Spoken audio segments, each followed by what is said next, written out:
Pasukan perlawanan di Palestina melakukan serangan ganda terhadap posisi tentara Israel. Sistem pertahanan udara Zionis yang gagal menghalau serangan perlawanan membuat pasukan pendudukan menjadi korban.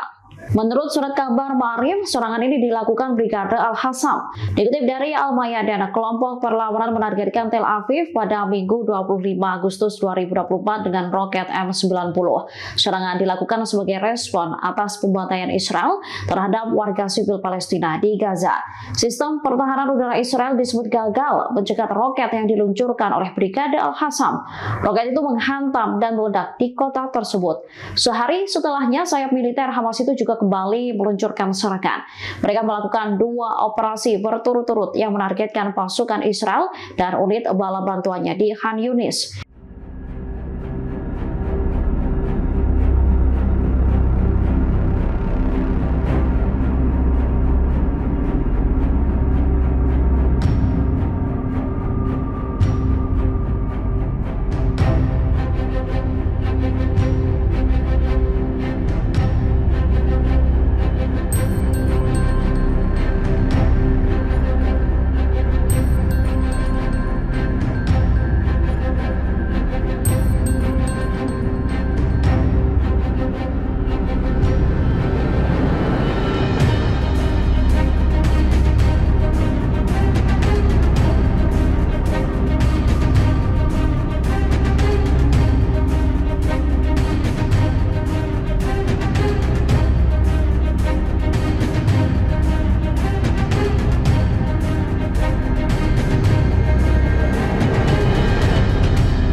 Download Tribun X sekarang, menghadirkan lokal menjadi Indonesia.